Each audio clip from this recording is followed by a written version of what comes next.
US universities particularly are very open with the kind of majors and the kind of minors ecosystem that they have. I'd say in a ninth grade level, focus on the skill development.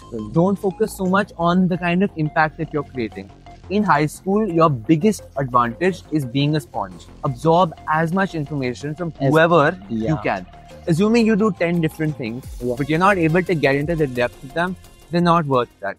So hello everyone. Today we are with Tarush Grover, who got into Stanford University class of 2028. So Tarush, please introduce. Who are you? So, hi everybody. I'm Tarish. I went to the Sriram School at Ravli in Gurgaon, and I like to describe myself as an artist, and that's what I've been doing for the past 12 years. I've been a really fine art driven kid, and I really enjoy like mixing things, like working with my hands and also working creatively, working dynamically.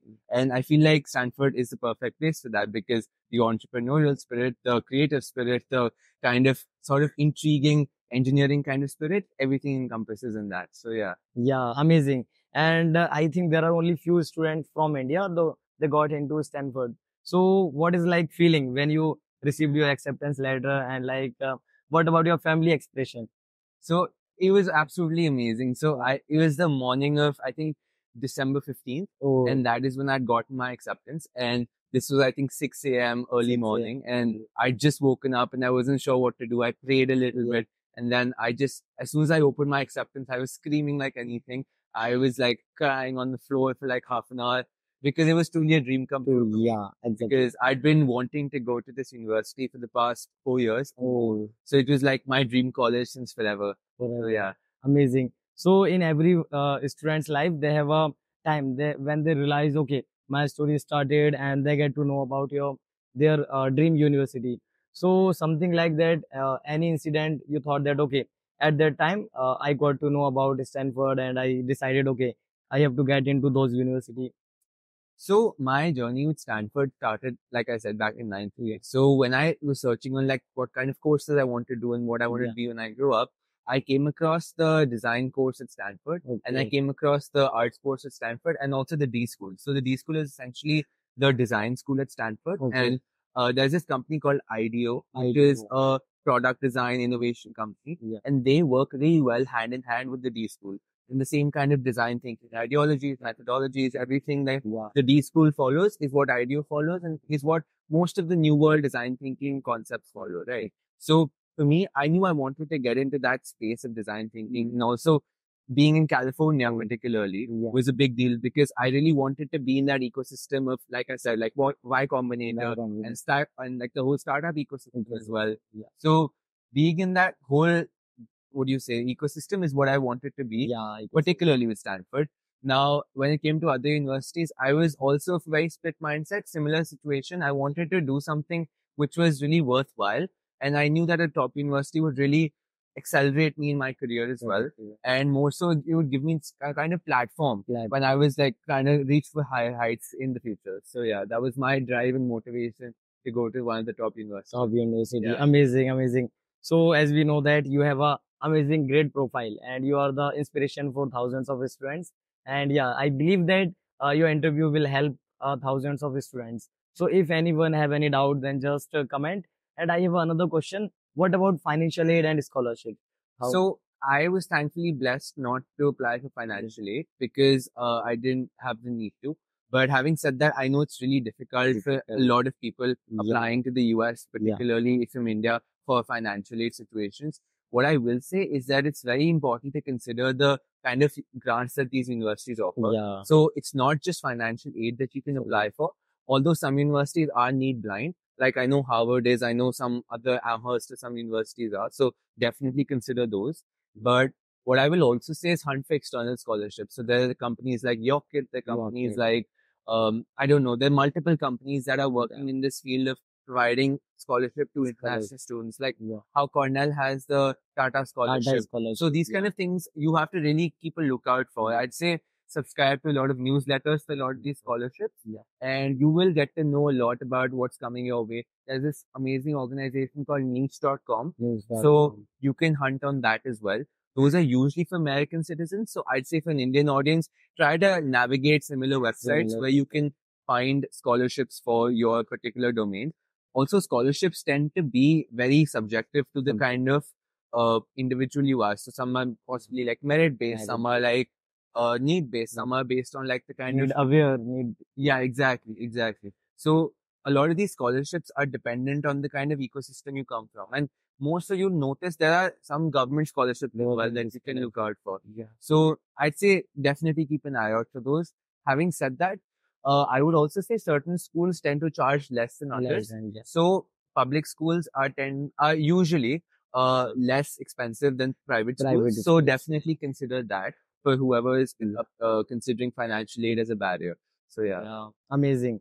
And you also received Dyna Award, which is like I think Australia's biggest award. London, yeah. London's biggest award. And I think there are only few people they got Dyna Award. So like when I saw Dyna Award, I got like impressed. Oh wow! And I like sure, he have the potential to get into MIT, Ivy League, and university. Right. So what about Dyna Award? Like when you get any specific? Right. So I'll just dial back a minute and I'll talk about my organization for which I got the Dyna Award. So I run a company called Palanity. Palanity is a social venture that provides non-academic learning and extracurriculars that we have on our ecosystem. And basically what we were doing was that because through the organization, through the platform, through this kind of peer-to-peer networking channel, we were trying to empower a lot of students to go beyond the usual exploration of academics and get into like dance, drama, art, anything which interests them beyond their curricula. So having said that, the Dyna Award I received for my work back in, I think back in May is when I got my Dyna Award. And I think what they really saw was the potential to scale, because I would consider Palanity to be like a tech organization at this point. And tech organizations tend to scale a lot more, especially when they're in the social non-profit sector. So I feel like that is what really led to it. Having said that, the Dyna Award is obviously very prestigious. I mean, I'm very grateful to have received it.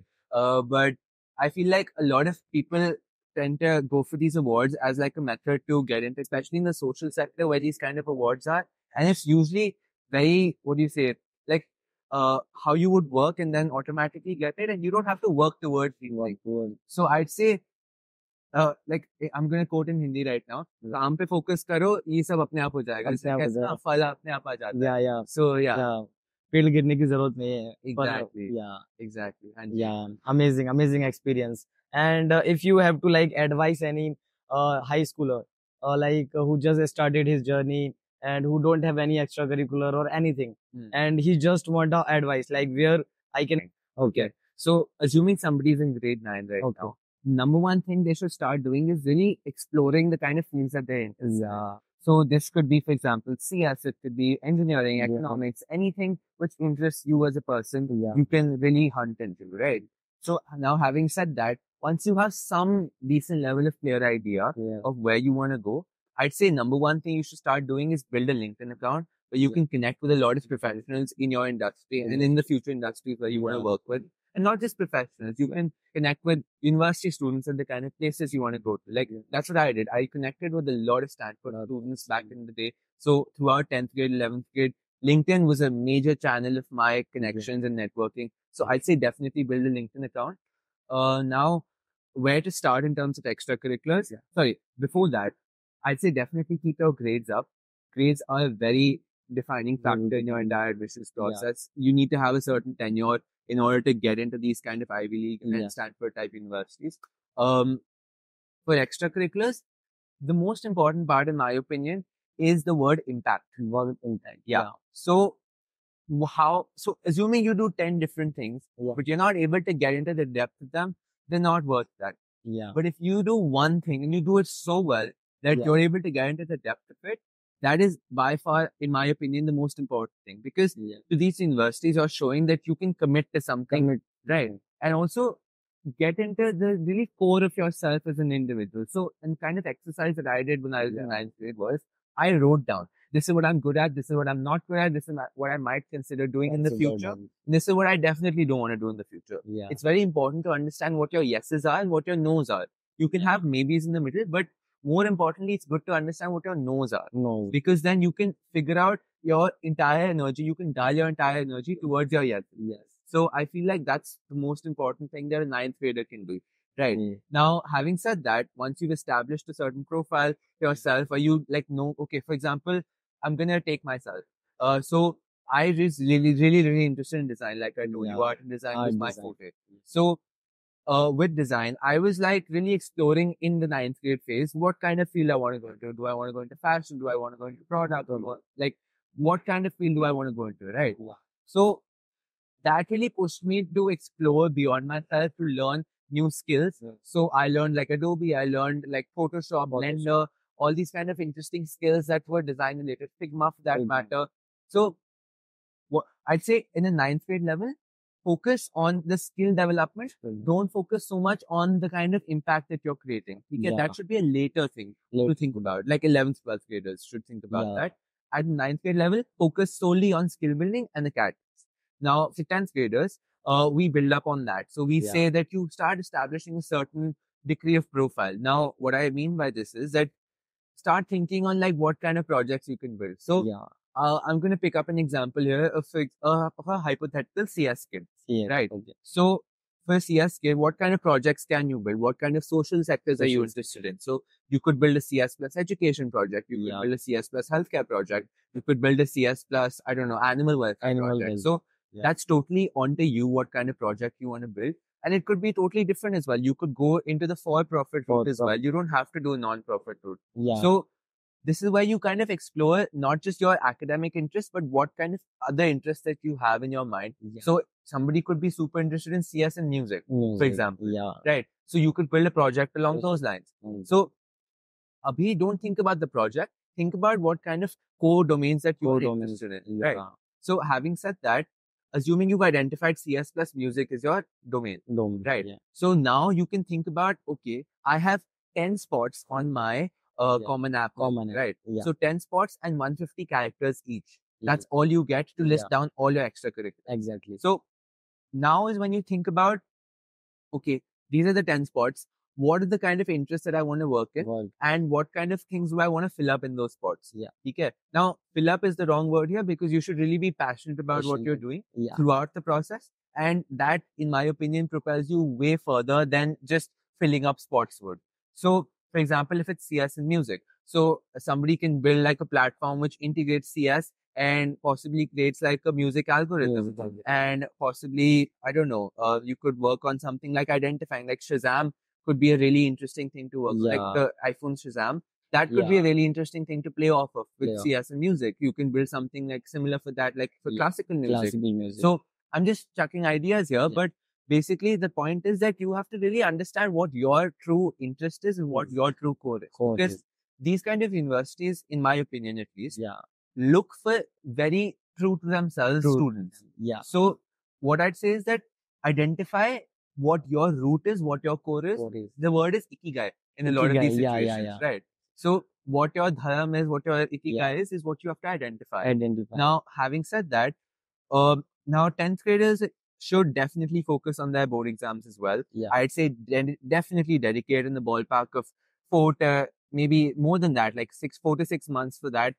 Don't worry about extracurriculars in that time span. Your academics are by far more important than your extracurriculars. So definitely don't compromise on your academics at any given point in time.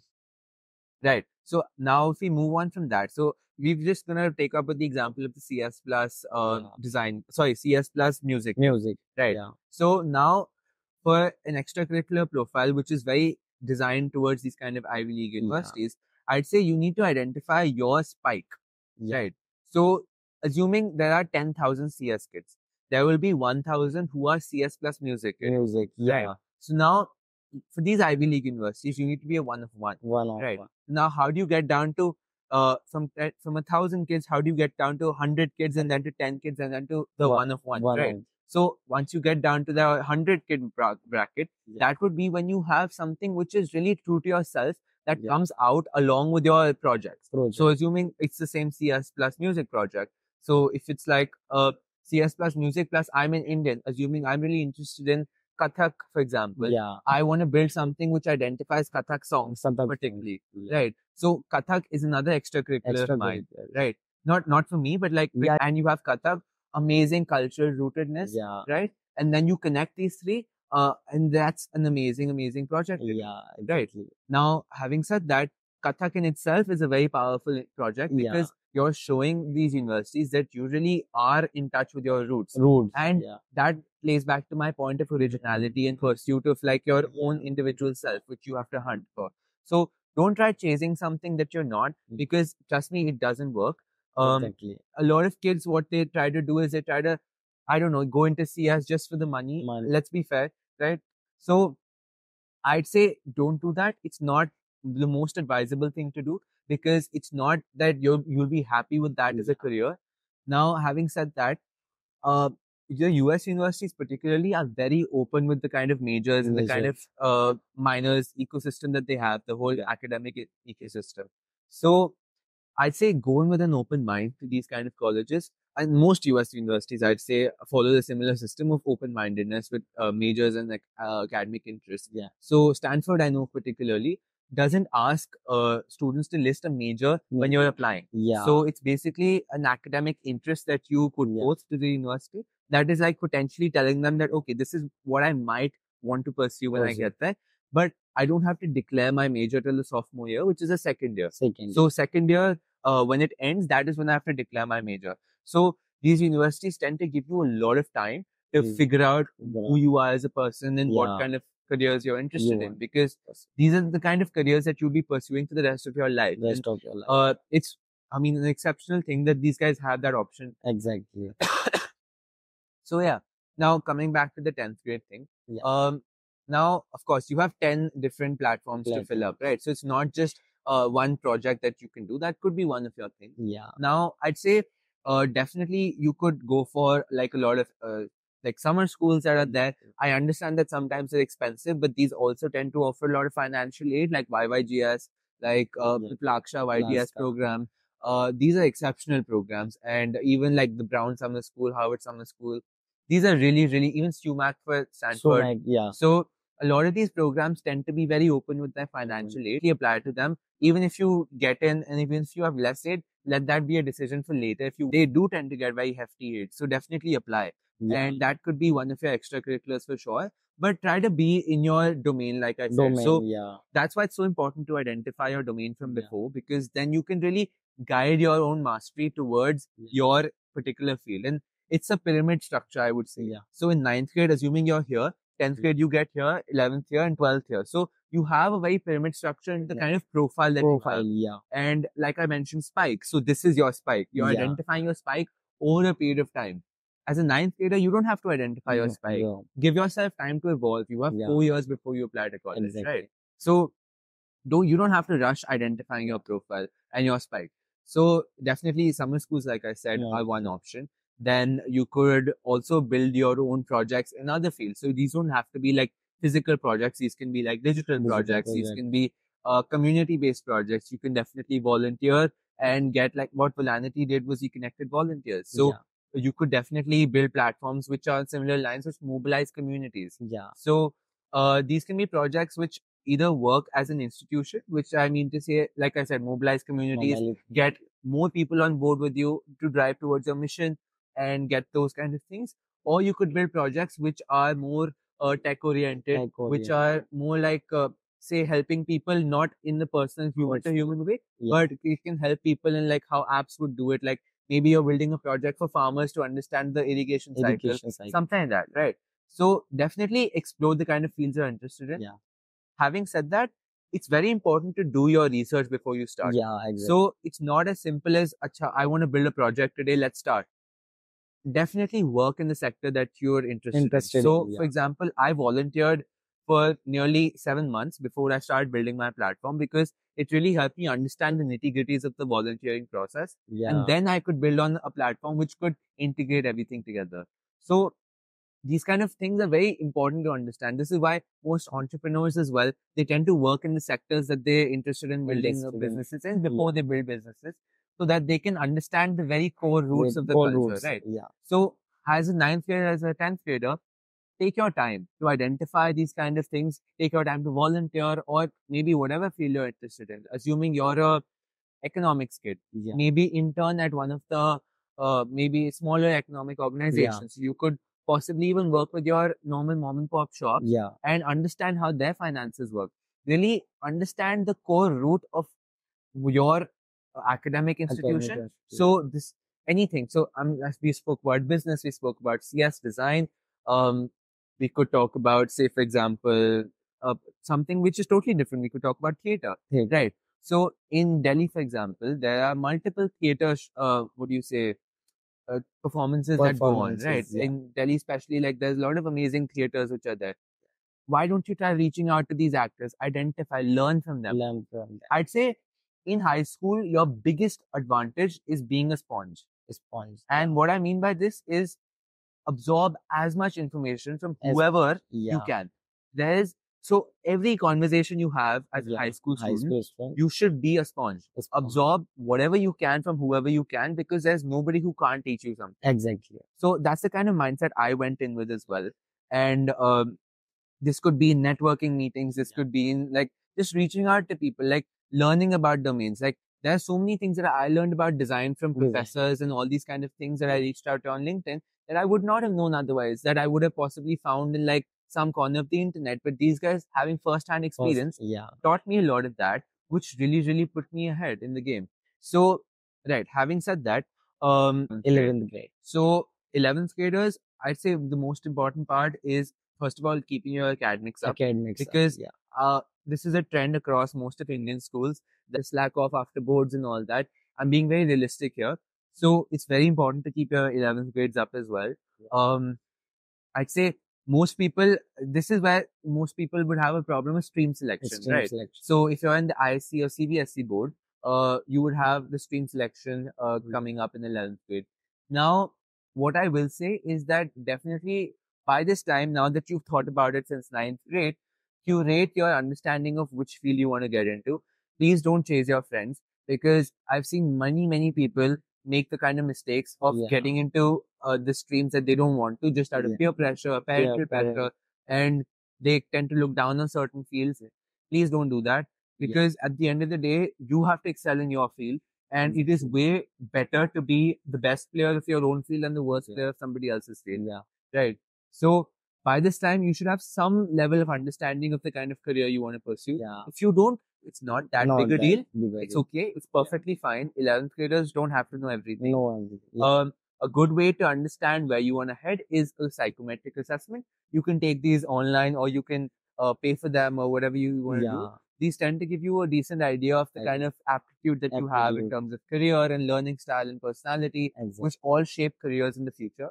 I will say for 11th graders particularly, most schools tend to offer a window of like a month or 2 months where you can explore multiple subjects. Definitely take that window up. Don't compromise on understanding multiple subjects. You may find your interest in something like history, geography. You may find your interest in accounts, for example, commerce, anything like that. Right? You don't have to be a pure science kid. You don't have to be, pure humanities kid. You can be interdisciplinary. And thankfully, most schools in India these days are launching interdisciplinary curricula. So they don't have to go into particular three fields. Most schools are allowing students to get into one of the three, and then also have subjects which are cross-disciplinary. So for example, I was a PCM kid, but I also had art. So that was something that was really good for me, because I was able to touch on my academic engineering side, which is something that really interested me, because I love building, I love working with my hand and like creating things, but I also love my fine art and creative side, which is something that I could take hand in hand, which is what most colleges really like as well, which is a left brain, right brain. So this is something that most students could work on, which is very true to yourself, which you enjoy doing, which, so the test I have, still do this thing. If the answer is yes, you found your, left brain thing, right? Your right brain, on the other hand, can be more analytical. And most universities like this, and most individuals who propel in the future also tend to have a left brain, right brain kind of mindset, right? Which is that you can analyze something and you can think creatively inside the box and outside the box. So definitely explore that. And I'm so glad that most schools are offering that interdisciplinary nature these days. For IB kids, this is relatively easier in my opinion, Yeah, because easy. IB is more open to the kind of cross-disciplinary curricula that they offer. Um, I'd say next, moving on, 11th graders, as we discussed, focus on your academics. Focus academic. This is where you can really start thinking about your other projects and other things that are going to go into your list of 10 Yeah, extracurriculars 10 extra. that are going to go for college.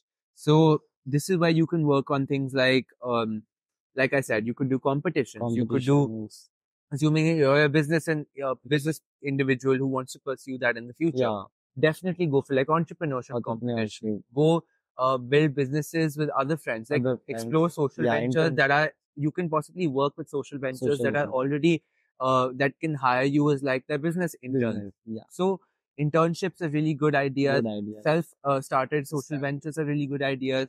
Self started profitable ventures are really good ideas. Why Yeah. not? Yeah. And also, like, you can build platforms, like I said, which are possibly, for example, if it's business, you could build a platform which is, for example, telling high schoolers how to invest. Yeah, You could build a platform which is telling high schoolers how to possibly understand the whole Indian market of like the Nifty 500 and all these kind of things. yeah, So you can really explore these kind of ecosystems. Now, for 11th graders, I'll also say this is where you dial down on relatively lowering your pyramid of Yeah. understanding which field you want to get into. Again, like I said, if you don't have that, perfectly fine. This is, I'm giving an ideal case scenario. case. Yeah, So, okay, assuming you were relatively interested in the business field, now just amongst your 5 subjects in business, you can decide, yeah, okay, this is where I might want to have a higher interest, which is maybe like in economics, or maybe in business, or maybe in like entrepreneurship. entrepreneurship. So these fields itself are, although interrelated, very different from each other. yeah, So you could also head into AI for business. You could head into, say, stats for business, data Yeah. science. All these fields open up. So this is, as an 11th grader, whatever knowledge you built up of your career till now, through LinkedIn, through exploration, through everything, you can now start putting that together and deciding and relatively understanding your career trajectory to yourself. Because particularly when applying to colleges, it does tend to work well when you have a certain goal in mind, because then you can also communicate that very well to your organization that you want to apply to. Yeah. Right. Because it just really helps. And now, as an 11th grader, it's really important to also just really also hone your friend ecosystem, because I'd say this is where some people would tend to work too hard, which is 11th grade. And it's really important to also understand that you need to calm down, have fun, have a good time socially, because you're in high school one. High school one. So really take your time, take your time to understand where you are right now. Work with your family. Definitely, don't lose out on these kind of relationships in the name of school. Yeah. I've seen multiple cases where that has happened. I'm also sort of a victim to that, because I was so hardworking in 11th grade that I lost out on friendships and all that. So it doesn't make sense to do all that to a point where you lose out on the friendship. So keep your people close to you, I'd say, in 11th grade. And this is really an amazing time for you to build these relationships for the future. Now, this will definitely hone in on that. Moving to 12th grade. This is by far the most important year of your life. There is, now this is where I say to most people that it's not as easy as 11th grade was.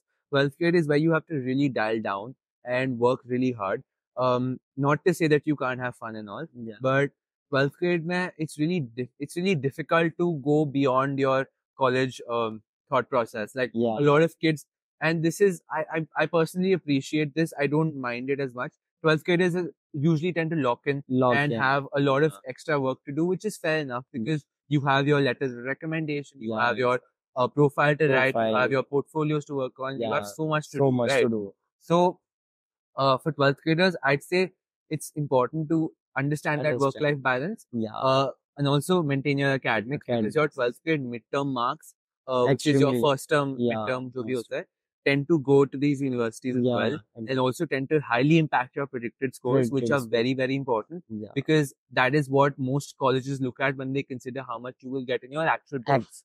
So these schools usually tend to work really well in the predicteds, but it's really good to have a really good score in your 12th midterm and 11th final. These two are very important. So 11th final, 12th midterm, definitely do not slack off. You have to maintain a good trajectory.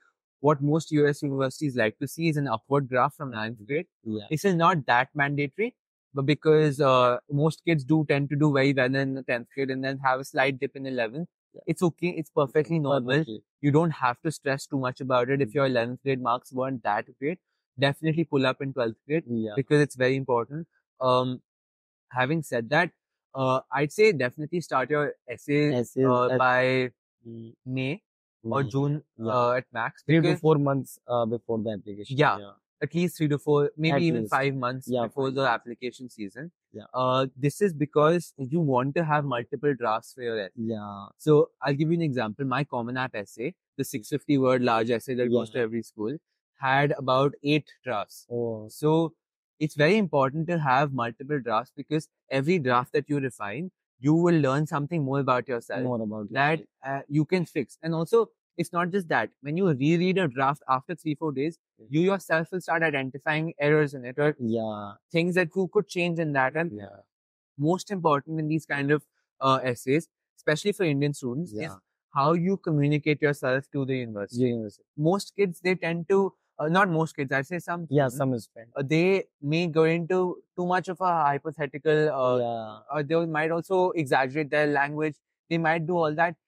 Be normal. Be the way that be yourself. Be yourself. It's very, very important to be yourself in these essays because this is where you're showing your most original true self. I'm going to dial back to March of 2023, which is when I was like just thinking about essays. I hadn't started writing them.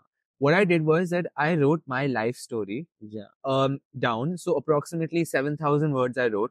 And this took me close to a week. And it is something that really, really helped me throughout the process of writing essays because every time I was flustered, and this will happen to a lot of 12th graders because writing about yourself is not something anybody is used to, at least in high school. Exactly. Professionals may be used to it, but high school students is very new to us. Writing about ourselves, writing about who we are as individuals, families, belief systems, value systems. It's very difficult. So really take your time over 12th grade whenever you have time. Like I used to work in the morning, like on my extracurriculars academics. And at night, I used to really get into my creative mindset and think about me as a person, what I want to do, my true belief systems, my values. Like I was super interested in the whole Indian ecosystem. So in the sense that I was really vested in my culture. I really wanted my culture to be a very massive part of my personality because I really value the kind of Indian culture that I come from. And I hold it in very high regard in terms of cooking, in terms of the kind of dances, dramas, everything that India has to offer. I hold in very high regard. So I really wanted to dial in on that and particularly as an art kid, I wanted to show my appreciation of the Indian artist and the Indian artist mindset, which is so different and so unique. So I wanted to do that. And I took a lot of time to sort of curate that entire document of 7,000 words. 7,000. And I mean, it's just an example. You don't have to do 7,000 words. But I really took a lot of time to curate that document. And it really helped me because I was able to then refer back to that every time I was flustered with what I want to talk about. Because a lot of these prompts, like you will have prompts which ask you, what is the most important thing? What is your most important value? Or what is your, I don't know, what would you have done in this XYZ situation? Like Chicago has a lot of interesting essays. So a lot of schools have interesting essays. Like even Stanford had, I think, 3 amazing 250 word essays. And then they had 50 word essays, which really pushed you to think deep into your thing. So I remember there was a Stanford essay which asked me, if you could go back in time, where would you go? Now, this is a really interesting essay because I wrote about, I would want to go back to Akbar's time and notice how the climate change was targeted by forgetting his name, one of Akbar's courtiers. So it was like putting together history, which is something that I was really interested in, like the cultural rootedness, and also putting together the kind of modern day mindset that one has. So what the word I was using is worldview. So worldview is very important when you're applying to these colleges, and not just college wise. It's very important in general for everybody to have personal life, personal. Yeah. So worldview, I mean to say, is just an understanding of how the world works. Work. Now, obviously, as an 18-year-old, I'm nowhere near Yeah. knowledgeable about how the world works, Work. but having a basic level of understanding of, okay, so these are the kind of things that happen in the world. These are the kind of atrocities that happen in the world. These are the kind of, what do you say, developments that are happening in the world. I used to follow World Economic Forum heavily. That used to have some amazing newses about like newer developments in the world in terms of technology, in terms of AI innovation, all that. I used to love reading all that. Yeah. I used to love reading the India newspaper. Which one is this? The Times of India Times of newspaper, India. because it used to teach me a lot about the kind of innovation happening in India itself, and also used to make me aware of the kind of atrocities happening, because it's very important to know your surroundings and who you are as a person and where you come from. Yeah. Where you come from is so important, because Extremely. you have to identify that these kind of universities, not just universities in general, I mean, they really look for people who know themselves. Yeah. So it's very important. That's why I said the document that I made really helped, because identifying yourself is a very, very important part. Because the more you know yourself, the more you can work on yourself and the more you can improve yourself. If you are living in a hypothetical reality of yourself, it's really difficult to connect with the real world, and also just to build, projects for the real world, and also just to work in the real world for that matter. So identifying what you are good at and what your weaknesses are is so important throughout the whole high school journey, and also later in life, that it's so important to learn this stuff. Having said that, for 12th graders, I will say, like we discussed, essays are very important. I would say definitely start communicating with your teachers throughout 11th grade and 12th grade. Now this is obviously dating back to 11th grade a little. Be super curious. This is one of my biggest learnings throughout high school. Curiosity takes you way further than any textbook ever could. Because assuming you're interested in, I'm going to pick up design again. Because that was something I was very vested in. I used to love reading about the kind of innovations that are happening in design. I used to follow IDEO like anything. Like I had their newspaper subscribed to. I had like multiple of these design magazines I had subscribed to. So I was really interested to go above and beyond my curriculum in exploring what I could learn about that field. And curiosity goes such a long way, because then you yourself get to understand, okay, this is the kind of innovation I'm super duper interested in. And this is what I'm, okay, fine, not so interested in. So curiosity will take you the furthest in high school. And this links back to when I spoke about LinkedIn and everything else. You are curious, you will reach out to people, you will make connections, you will explore, you will fall, you will also develop again, and you will self-identify. It's all an ecosystem of self-learning, which is so important. Now, when I said, when I was talking about teachers, what I meant to say was that your teachers are professionals in their academic institutions, right? So, assuming we're talking about economics, talk to your economics teacher about the kind of things that are happening in the world. Talk to your teacher about, say, for example, a new news that you learned that is something very interesting. So, my school, we had something where we used to read one news every morning in class. Now, this was something which was really nice, because then we could have really intellectual conversations about that. This could lead to multiple things. So, for example, if we're talking about, say, something which is relatively happening in Bihar, for example, like something, I don't know, like a new development in Bihar. I just remember this off the top of my head. One day we were discussing this. So these can instigate so many new conversations. You can have conversations around the economic development. You can have conversations about how this will impact tourism, how this will impact the country's GDP, how this can impact the new kind of technologies that can be made in Bihar, the software sector, IT sector. Everything is interrelated in this world. And curiosity takes you so far in identifying those kind of interrelations. And I feel like that's very important for anybody who wants to have a worldview in the future, and who wants to say build something which is amazing in the future. Dialing back to 12th graders, I will say it's also very important to sort of identify what are the kind of 10 extracurriculars that you're going to put down in your application. It's very important, like I said previously, to have great things which are going in depth, possibly being connected underground. What I mean by this is that I'm going to talk about my profile. I was heavily into design, education, and engineering. So these are my three verticals. Now, Volanity, which was my social organization, I also had another project where I was basically developing like a table for Anganwadi students. Yeah. And now this was a table that really helped them study when they were sitting in the open fields. Open fields. So Okay. this is something that I engineered on my interest in Interest education in and education. EdTech, because I was really interested in how I can leverage this physical product Yeah. and connect it to a digital product, which would be my Volanity website, Yeah. and how we can have virtual classroom sessions for kids in Anganwadi It's institutions. Anganwadi, So yeah.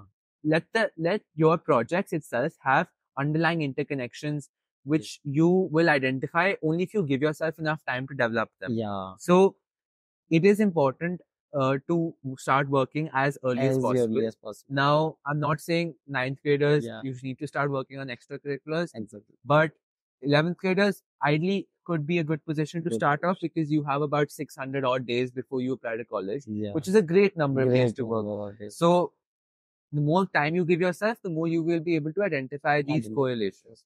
Now, I'm going to dial back another point on what I mentioned about giving yourself more time. More time. In my opinion, the whole extracurricular journey is how compound interest works. How compound? So, for example, I'm going to talk about Volanity, right? Well, It took me about 7 months to develop the platform. So before that, I was just volunteering 7 months to develop the platform. oh, Then I was able to launch it. We had a soft launch. okay. We did multiple small rounds where we had like 10 volunteers, 20 volunteers. First 6 months, we had very few numbers. Then slowly, it started going upward, and it didn't go like this. It went like this. Yeah. Right. So that's what happens, because the more time you give yourself for these kind of organizations or platforms or anything you want to work for, the more it compounds over time. So even something as simple as the awards, right? So I had received multiple smaller awards initially for Volanity, and then eventually I got to the Diana Award. It's not that Diana was my first award. Yeah, exactly. So that's how it works in most places, because it's not like you will get recognition instantly. You have to give yourself enough time to build that recognition. Now, so now dialing back to 12th grade, what I will say is you could also try doing internships. They go really far, not just as a profile thing, but also to understand, is this something that I'm really interested in? Yeah. Now, you don't have to do internships particularly, because you have your entirety of college to understand what you want to do professionally. But internships just really give you a good idea of what it's like to work in the ecosystem of like understanding the whole job market and understanding how jobs work as adults. So it's not very important. It could be something that you could consider, like summer schools I mentioned, right? Other things that one could look into is leadership positions in school. So your school, okay, so I'm going to go off on another tangent here. Your school plays a very, very vital role in determining where you go for college. Right. Now, this could be in terms of predicted. This could be in terms of the kind of leadership positions you do in school. This could be in terms of your LORs, your letters of recommendation, because those are written by school teachers. This could be in terms of your predicteds, because those are also given by your school. So your school plays a very, very vital role there. So what I recommend to most people applying to college is have a really tight bond with your teachers, like I mentioned, because they are the ones who will eventually guide you to the whole process. They're the ones who are gonna torch bear for you, right? Now, some schools also have academic career advisors. Excellent people to visit. Definitely reach out to them. They know a lot about the whole application process and everything. So definitely reach out to them. They are very helpful people. If your school does not offer that, perfectly fine. Reach out to, maybe, like I said, LinkedIn is a very important platform. Amazing platform. Your school teachers, they would also have people who they know from previous alumni batches who can help you out. Alumni connections go really, really far. Amazing. I remember I reached out to alumni who were graduates in my school at various different universities which I was planning on apply to. Which alumni?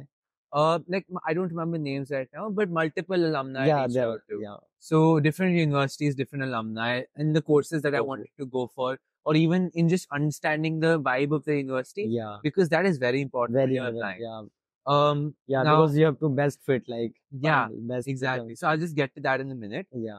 Just diving back to the schools, it's very important to form a great relationship with your school in the whole academic process and keep them updated on the kind of work that you're doing. So I used to talk to my school principals, I used to talk to my teachers, I used to talk to my academic advisors on the kind of projects that I'm doing or what I'm working on. And you will see that you get only support and motivation from your school. Yeah. Right. So it's another person, another institution that is helping you achieve your dreams. So why not reach out to them? Right.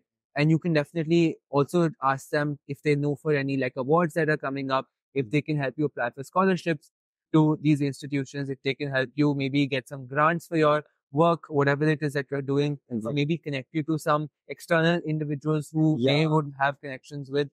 It's so important, like I said, to have your curiosity and to be a sponge and to reach out and to anybody and everybody and take anybody's help who you can get. Right? Exactly. Anybody and everybody can help you in the whole admissions process. Please reach out to them. Right? Getting to what you said about, sorry, what were we discussing? Yeah, best fit. Best fit, right. So, in my opinion, best fit is very important for universities, especially the top universities, because a lot of them have very different mindsets in terms of the kind of ecosystems that they have, not just in terms of location, but in terms of the kind of culture that they have, the kind of fit that they're looking for as a student, the kind of, I don't know, academic interest that they dial their university towards. So definitely look into that. Do your research. Very, very important. Very important. 12th grade summer should be spent not along with your projects, should also be spent on doing a lot of institutional research, because you want to understand the kind of core of the places that you're applying to. So for this, what I used to do was I used to go to their YouTube channels. I used to watch videos of their academic advisors of the universities, of the admissions officers. I used to watch videos of like what we're shooting right now, of interviews. Like schools of various students who had gone to various schools. So definitely do that. You get to learn a lot about the kind of person that these kind of universities would be looking for. And it's not as rigid as you think. It's only just to identify if you would be a good fit with them in terms of the kind of academic rigor that they have and the kind of funding that they get. Some universities are heavily funded in certain sectors. So, for example, like Stanford is heavily funded in terms of the whole AI ecosystem. They're heavily funded in terms of the whole CS development ecosystem. So definitely one of the best universities for that. But different universities have different expertise which you can work on. So having said that, you can definitely, like I said, reach out on LinkedIn, connect with people in your alumni network. It is so vital. But I'd say there's a certain click that you will feel when you identify the kind of universities that you really vibe with. Now, for me, for example, I felt like I was having a conversation with my admissions officer when I was writing my essays. It's very important to have this kind of feeling because your admissions officers are at the end of the day humans. And they are humans who are reading multiple essays and they really want to understand the real you. Right? And the best you can communicate to them is when you're having a conversation with them. So do go that much into the depth of research. Apply to less schools. That's perfectly fine. But your quality of application should be way higher than what you think it should be. Simply because these kind of universities are so selective that they want students who are driven and committed to go to their school more than anything else. So amazing experience. And like when we are talking about 9th, 10th, 11th grade, so like you are absolutely right. In 9th grade, just focus on your skills, build your skills, and try to learn new things. Not just about extracurricular or checklist completion. Not like that. And in 10th grade, be like a sponge and try to get as information as possible, as knowledge as possible, and apply in summer programs and try to engage in activities which you originally liked. Not just about building extracurricular, not for the sake of college application. In 11th grade, try to engage in more extracurriculars, not in extracurriculars, but focus on extracurriculars also. Or just remember academics are the main thing. And in the whole journey, just remember that not just focus on extracurricular, focus on impact, because impact is more important than extracurriculars. And academics are also top of everything. So just focus on that. So everything is super valuable for all students. And yeah, I think will help to all students. Yeah. And what about your advice for students who are like taking gap year? So So I'm not too knowledgeable in yeah, that because I'm not taking a gap year, yeah, but I've seen some amazing students take gap years yeah, because they want to learn more about who they more are as a about person, and they want to take that year to identify uh, what they want to do later in the future, not just driven by the kind of majors that they major applied for in college and the yeah kind of high school high school construct that they had. yeah Because once you graduate from high school, you have a really relevating, well, I would kind of say, mindset where you want to explore so much more than you could because there's nobody pushing you, there's nobody who's telling. So I would say for most Indian kids in the ICSE CBSE ecosystem, yeah you do get 6 months to 7 months for the whole system. yeah Before you go to college in September them or like October, September-ish. For IB kids, that's usually like 3 to 4 months. to So it's very individual on whether you want to take want to gap years or take not. Some universities do promote them because they want to encourage students who are really interested in self-exploration because it only pushes you as an individual, right? yeah So my advice to gap year students would be to just go all out. And if you have taken a gap year, kudos to you. yeah You are one of the very few who are like as crazy about your passion. yeah So that's absolutely exceptional. I absolutely have a lot of respect for gap year students. So yeah I'd say just go out, all out and explore because you have this amazing time on your hand. time on your hands. You can just, I know gap year students who've flown across the globe just to work on social ventures, just to, I will say some universities do also offer like what do you say, exchange programs. So like I know Stanford has programs where you can take a semester abroad or you could take like maybe just a few classes abroad, Okay. maybe even take a year abroad. yeah And not just for Stanford, most universities offer things like this. yeah They tend to not be at an extra cost. So Yeah. that is also an option you can consider if you don't want to take a gap year, but Gap you still year. want to travel. So it's not mandatory, in my opinion, to take a gap year. yeah but it's Yeah. exactly. And what about like SAT? Because SAT is the most important part. So what about SAT? Like according to you, many students thought that if they have a great SAT score, so they can balance academics, which is like completely not truth. It's just a myth according to me.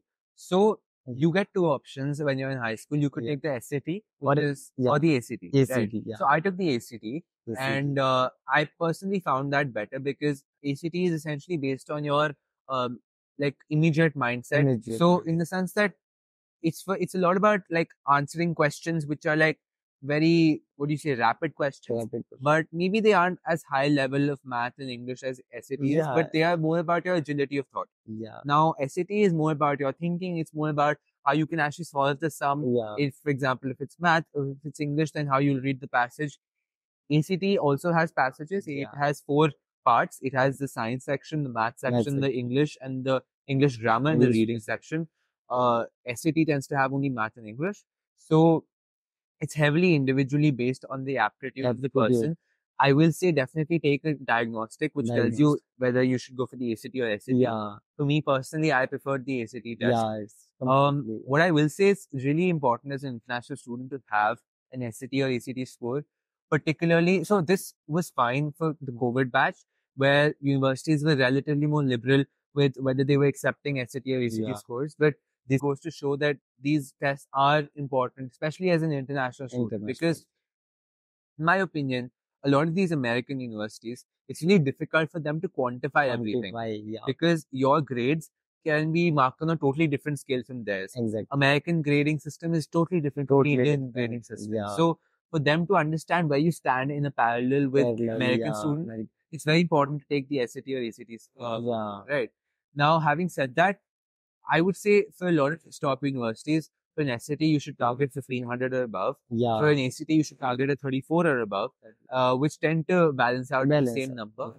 Having said that, it's not the most vital part of your application. I'd say maybe if I were to quantify it, 5 to 10, maybe not even 10, like 5 to 7% of your application depends on it. Yeah. Right? Your that score. Your school academics are more important. More important. Undeniably. Yeah. But this is also an important thing to have. Yeah. So what I will advise to most students for the SAT or ACT is that once you've taken the diagnostic, be okay taking more than one attempt. I took 2 attempts for the ACT, Yeah. and then I got my final score, because you're allowed to super score, Exactly. and that's perfectly normal. Perfectly You don't fine. have to aim for getting a perfect score in the first attempt. Yeah. Most top universities, like Stanford, for example, they tend to have a 1550 kind of a requirement. Although again, nothing is mandatory. Yeah. I have seen many students get in with 1300s as well. Yeah. It's the whole holistic application which Yeah. you're submitting to the school. So Yeah. it's not correct to say that one part of the application holds more value than the Yeah. other. Your application in 8 minutes is reviewed as a whole. So when the Americans say a holistic education system, this is what they mean. Everything holds almost equal value, and they look at you as a whole when they want to admit you, not Yeah. as a Not as a just single number. Yeah. So yeah. Exactly. I'm totally agree with that. And there is a question like if you have a you can say that if you don't have a good academics, so how we can you can say that manage or balance. There is any way. Yeah. Yeah. So academics, although are important, Yeah. undeniably, I have seen multiple people get in with relatively lower grades Low. in 11th grade, 11th. particularly because 11th grade is when, like I said, Yeah. scores tend to drop, because 10th grade you usually score really well, and then 10th, 11th grade, just because you tend to ease out, and extracurricular pressure is also there. It happened with me as well. My 11th scores were relatively little lower than my 12th grade scores. Sorry, than my 10th grade scores and 12th grade scores. So I would say it's not that big of a deal. Academics are, of course, important, but if you have a slight dip and if you're able to make up for it in your next exam, I feel like universities are very understanding of that. Yeah. You do also get an opportunity to explain if you had a medical reasoning or something like, I don't know, a coincidence, something that happened in the family, or how COVID affected a lot of us, right? So sometimes that does tend to happen. Universities are usually very open to understanding the student's perspective and these kind of things, provided that is backed up by the school and provided that it's backed up by proper legal information, not just that the student is saying something like that. Yeah. So it's important to have that in mind, that it's not a do all end all. If you've scored badly in a test, it's perfectly okay, perfectly normal. I would still tend to say that try to keep your grades up, because it's a very integral part. Yeah, exactly. I'm totally agree with that. So thank you for sharing your all thoughts about college application. And what about your family, like any your brother, sister who also applying to top universities? So I have a brother. He's in 8th grade. Okay. We haven't really started thinking about it, because at an 8th grade level, you really want to have fun. You don't want to think about all these universities. I would say even still like 9th grade, 10th grade, it's not that vital to think about them. I personally started working on my projects in the 11th beginning only. Nothing before that. So it's not do all end all if you give yourself only 11th and 12th. Even if it's only 12, it's perfectly fine. Wherever you are in life, I gave you a very ideal scenario where you have 9th to 12th grade. But wherever you are, assuming you're even at like 12th grade May, for example, you still have enough time. You still have close to 6 months before applications and almost 9 months before RD round, right? So your ED round would be 6 months away, your RD would be 9 months away. That's an exceptional amount of time to build anything that you want, right? So it's not as difficult for anybody, given any amount of time constraint, to build on it. So I see a lot of people, like I said, starting very early on. But then that really impacts their childhood. And I personally am not an advocate for that at all. I feel like you should live your life absolutely freely. These kind of universities prefer, the word here I will use is zindadil. Zindadil is the perfect word to use here, because a lot of these universities are looking for people who are free in mind, free in body, free in soul. So have that kind of an approach towards the whole process. Don't burden yourself with it, because it's not as linear, and also it's not as linear in the sense that it's not as simple as, okay, if I did this, I'm definitely getting it. It's not. Okay. So I have seen multiple amazing people not get into these top universities despite having excellent profiles, out of the world profiles. So unfortunately or fortunately, it's not as simple as you would think it is. It is heavily based on luck. So throughout the process, understand that it's not you. It is heavily based on luck. It could be something as simple as the AO is not having a very good day. It could be anything along those lines, right? So understand that it's not one university. I was personally very, very, very inclined towards Stanford, but I, in my mind, was open to the fact that, okay, assuming I don't get in, Yeah. I'm perfectly fine Perfectly. because I shot my shot and Yeah. I'm okay with understanding the fact that it didn't hit. So it's okay to, first of all, apply ED to some school and not get in. Perfectly normal. Perfectly. RD round is still there. Even in the RD round, if you don't get into your number one school, there's always a transfer option. Transfer option. There's Yeah. nothing like, and also what you will realize after a point in time after getting there, and this is the knowledge that I've gathered from a lot of my seniors, Yeah. is that most universities after a point tend to be very similar Very because similar. anything in the top 30 universities, you will land up eventually at a similar job profile, Similar job. any similar place. It's not do all and end all if you don't get into top Exactly. 5 school, right? Now, because like I said, a lot of this is based on luck. So Yeah. nothing is determined on Determined. aptitude. Yeah. If you go to, like, let's say tier 2, tier 3 university, again, perfectly normal. In fact, it's better because that way you can excel there. You can Yeah. do really, really well. You can top your class over Top. there and be eligible for the same job opportunities Yeah. as any other university graduate. So it's really not that big of a deal to get into the top schools only. It is perfectly fine to get into any other school. Yeah, amazing, amazing. So like you explained everything, and I think your whole video is like full of you can say that brainstorming for all his friends. And I just want to know about a personal question. So what about a relationship? Like it's like a topic mostly students have in their life, but they don't want to discuss. It affects their college application and the whole life. For example, there was a student in 9th grade, 10th grade, 11th grade. So they have a relationship in the school. So at my time, we don't have, but like now, Gen Z have those kind of things. So according to you, how anything you want to share about relationship? I would say it's perfectly normal to have Yeah. a relationship in high school. It's perfectly normal to Normal. be interested in somebody else. What I will say is that it's really also important to identify that balance. Yeah, that's the main thing. Because Yeah. it's very important to identify, okay, this is the kind of things that I will do for I will myself. do myself. This is what I'll do for my family. This is what I'll do for my significant other. Yeah. So it's really important to, first of all, prioritize in different points in time. Maybe at some point in time, they are more important. At some point in time, your college life. College life, yeah. So it's really important to figure out, okay, so assuming I'm in 12th grade right now, I need to, in the next month, apply to college. What is most important? Most important, right? yeah. So at different points in your high school trajectory, you will see that you have different priorities, and it's okay to address them. It's okay to take all of them hand in hand, because like I said, it's not just college, it's family, it's relationships, it's your personal self, it's things that you do for yourself, it's things that you want to grow into, right? Not everything is always a college, right? Yeah. So let college be a part of your life when you're in high school. Let it not be consuming your rest of personality, I would say. Exactly. And that's, like I said, that's what American universities really like and appreciate about students, is that if you have an individuality which goes beyond the admissions process, you are really, you're really suitable, because then you will eventually, as an adult, also be able to balance a personal life and a professional life. So yeah. Exactly. Okay, so thank you. You shared everything about relationship and college application and a perfect roadmap, according to me, because there are many students, they are just looking for a guidance for I'm in a 10th grade, 9th grade, so what we can do. So you shared everything, don't focus on extracurriculars in 9th grade, just focus on yourself in 10th grade. So everything is perfect. So thank you. And anything you want to share to all students? Any advice? Anything else? I'd say it's very, like I said in the beginning as well, it's very important to identify who you truly are. Yeah. And this is by far, in my opinion, the most important part of the college process, and not just the college process. Like, let's put that aside.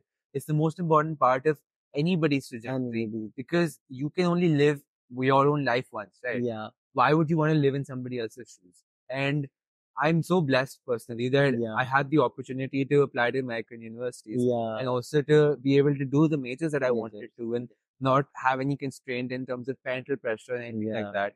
So I will say it's very important to identify that balance in the whole college life as well, because you want to, of course, make money. There's no denying. You want to obviously do something which fulfills you. You want to build something which makes sense, which you can impact the community with. So all of these things that you have to keep in mind when you're identifying who you truly are as a social person, as an individual. really. And the kind of principle that I follow for these kind of things is the Japanese principle of three face. Three faces. So one is the face that you show to everybody around you. Everybody around. One is the face that you show to your family and your friends, Family, which is your yeah. second circle. And one is the face that you show to your true self. True self, yeah. Right. your That, own. that face you don't show to anybody else. Yeah. And you shouldn't, because that is something that is true, innately true to yourself. Yeah. And in my opinion, understanding these three faces is very important for anybody in any point in And- life, because only then can you truly be the best version of yourself. Yeah. So yeah. Yeah, exactly. And I totally agree with that, because showing or writing your essays will impact your whole life. And for example, if you don't know about yourself, Yeah. but if you are like investing lots of time in your essay editing or writing, so you will realize that, okay, you will get to know more about yourself and some new things sometimes. Yeah. So yeah, I totally agree with that. And thank you, Darush, for your whole, Thank you so much. yeah, and everything. And as you know that we are just helping students to get into top universities, Yeah. and we are just trying to get some interviews and providing free resources. And from last 4 years as a Okay. non-profit, we are just helping students. And last year we started some 2% paid programs Got with it. our students. Yeah. But yeah, our end goal is to work as a non-profit, Got and it. we are looking forward. And that's why I'm here, Right. and I'm like talking to IITs and NITs to like work on that. So thank you, Darush, for your help and sharing your journey. So let's cross the sky limit. Let's cross the sky limit. Yeah, thank you, Darush.